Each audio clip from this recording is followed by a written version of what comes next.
We're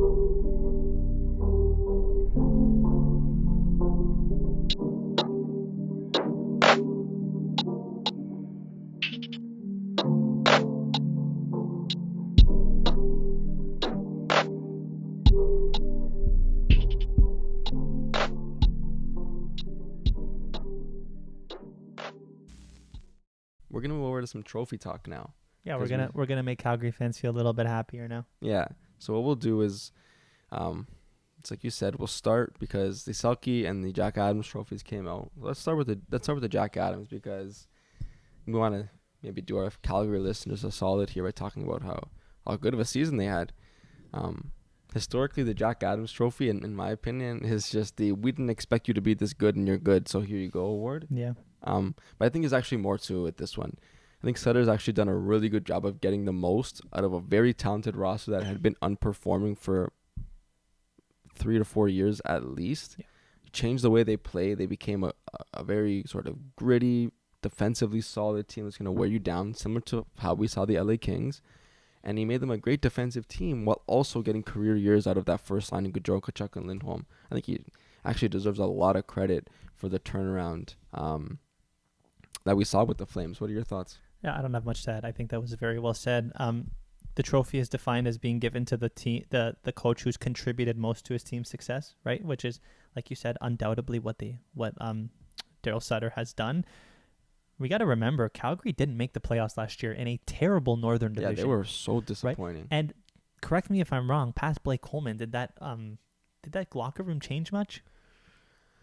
They had Markstrom last year, did they not? Yeah, they did. He had a pretty bad season. I mean, they added guys at the deadline, like Toffoli. Well, Toffoli wasn't deadline, but yeah, deadline acquisitions of Toffoli and Yarncrook. But that team basically was the same besides Coleman, like you said. Like you said, he's the reason he got so much out of them. There's just something about Darryl Sutter that when he walks in a room, he's a man of few words, but he demands a lot of respect. Like, he clearly was the reason why they were so good. He provided that calmness at the ebbs and flows of the season. He comes with winning a cup in LA.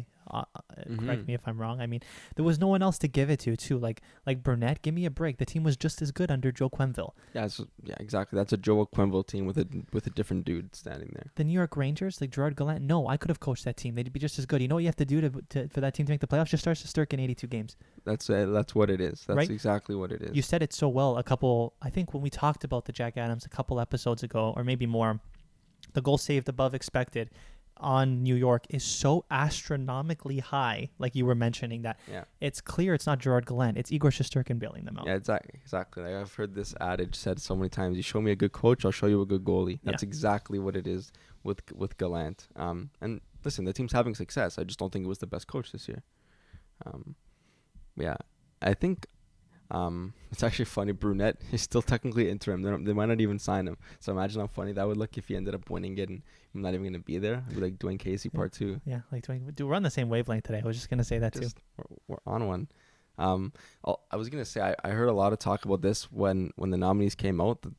Like a little bit of, maybe we talked about this. I don't remember. So if we did, I'll stop. But like Todd McClellan, a little bit of disrespect. Yeah. For not getting nominated. We didn't talk about it, so I'll elaborate.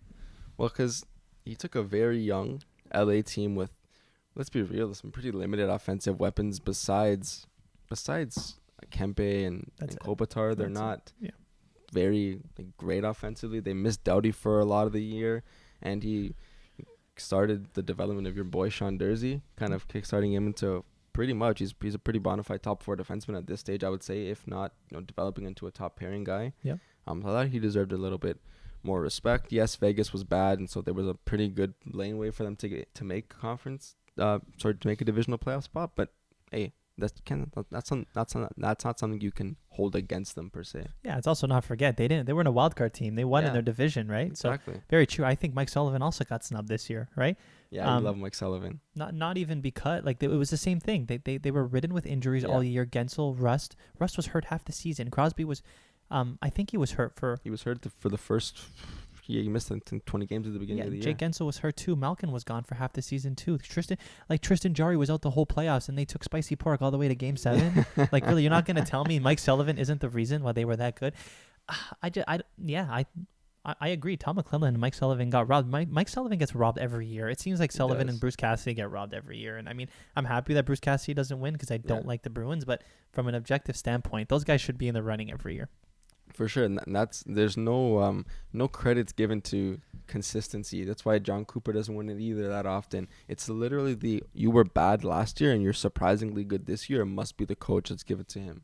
Yep. That's what this award is. But in this case, that happened with the Flames too. It just, when you take the context into account, it actually makes sense that he won it. Yeah, I think that is a perfect segue into the next award, unless you have a little bit more to add. Let's here. Roll. When we talk about John Cooper not winning because he is good every single year, I think the same narrative is being said in the Norris Trophy this year. And I think that the Norris Trophy this year is the most objective Norris Trophy winner I have seen in a very long time. And you're going to say the guy opposite to the guy a lot of people think. Yeah, because I'm not a casual hockey fan. It seems like so obvious here. I mean, it's a two-man race. Cale Makar versus Roman Josi. I don't think it's a question. You know, both players are having career years, but like we said, for a player that is having a career year, and what I mean by that is he isn't getting better every year. He's just having such a fantastic year this year. Obviously, the votes are going to be biased to him because it feels like he came out of nowhere, and that person is Roman Josi. Cale Makar has been doing what he's been doing this year ever since he got into the league. Yeah. So when I think people start to think that, you know, we expect it from him and the year that Cale Makar is having is average, let's not forget the Norris Trophy isn't given to the defenseman who had the best year compared to the last, right? It's who's having the best year this year. And we saw the same thing, like you said, a few episodes with LeBron James. He should have won the MVP 8 times in a row, but he didn't because the league didn't want to keep giving it to him, right? I don't think Roman Josi holds a candle to Cale Makar, especially in this season. But let's start with it. Offensively, I'll call it. If this Norris Trophy was a Art Ross 2 defenseman, Roman Josi wins this award. If it was an offensive defenseman award, Roman Josi wins it without a doubt. The season he's having is absurd. I mean, Roman Josi has 63 games played, and in that span put up, 94 points or something like that, 96 points. Yeah, 93 or something. It was unbelievable. It was ridiculous. He scores the same percentage of his points on the power play that Cale Makar does, so you can't even say that he relies more on the power play, but to Cale Makar's credit, he did score 28 goals this year. I think Josi only had like 20 or 22 or something like that. But without a doubt, Roman Josi was the better offensive defenseman this year. Is there anything else you want to add to his offense? No, he was 19th all time. Yeah. He's the only player on the top 20 who is not in the 80s or 90s. It's an incredible season. Without a doubt, the best offensive season we have seen for a defenseman since I've been alive. And I mean, if it was based on that, he should have won this year. But let's not forget, Cale Makar had 86 points this year. No slouch. Right? He played phenomenally at 28 goals. Like, when a forward scores 28 goals, you think he's a first-line winger. Yeah. Right? It's incredible. So it wasn't one of these seasons where, for example, the heart was given to McDavid because he was so good offensively, you can negate his poor defensive play, right? It's not like Josi was so good offensively, you can forget about the fact that he wasn't great defensively and give him the award, because Cale Makar was right there. Yeah. He was right there. And when you look at it defensively, it's not even close. It's not even close. Like, do you want to start off with some things here? I'll just say that I didn't really realize Makar was as good defensively until you started talking about it. And then I looked, and you ripped off the numbers to me a couple times. So I'm gonna allow you to do it again here on the show. But even just watching the eye test still stands for something. You talked about that McDavid play. He kills penalties. He's just so aware. His skating is a huge benefit to him playing defensively as well. And I think when you can tandem elite offense with very, very good defense, you are pretty well set to be considered the best defenseman in the league. Yeah, it's not close. The Athletic has Cale Makar in the 90th to 100th percentile of all defensive metrics, while Josi's in the 70th to the 90th.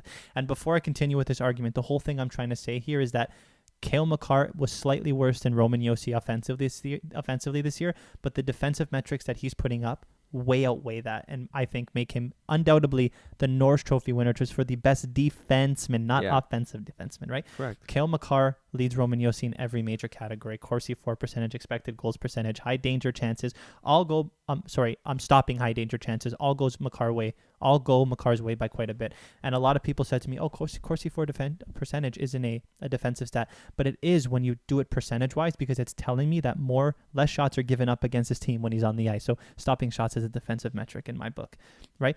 Cale Makar plays on the penalty kill, which is so important as well, right? And as we continue on, I'm going to shout out a dude by the name of Max Meyer, put this unbelievable analysis on one of our YouTube videos in our comments talking about Cale Makar. So if you're listening to this, from now on, all these stats that I'm saying are from him. And thanks, Max, so much for talking about this kind of stuff. Like, just listen to this. One of the things that is most overlooked about Cale Makar is that until January 13, when Makar was put on the Avs penalty kill, it was the worst penalty kill in the league at 72%.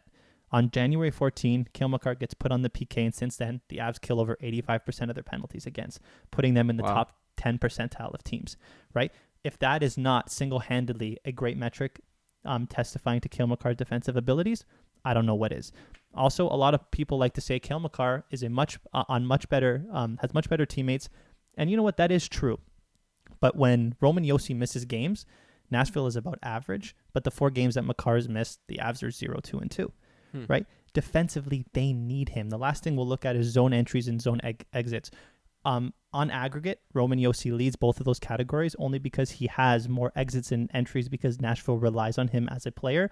When you look at Colorado, because there's the McKinnons, the Devontaes, the Kadris, Cale Makar isn't getting a high share of those entries and exits. But when we look at percentages, success rates, Makar destroys Josi's in success rates, both in zone entries and zone exits. So it's not even close to me. I don't understand how any of these voters would vote for Roman Josi other than just saying he put up 96 points, he should be the guy that wins.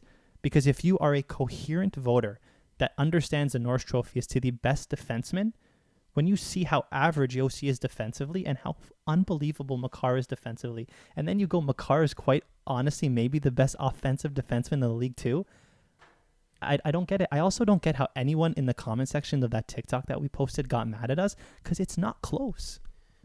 Yeah, no, I don't think it's close either. I think people just see 93 points and say, oh, we got to give it to him. Yeah, but that's what I mean. That's not right, though. Right, the Norris Trophy is sometimes voted like that. So who do I think will win it?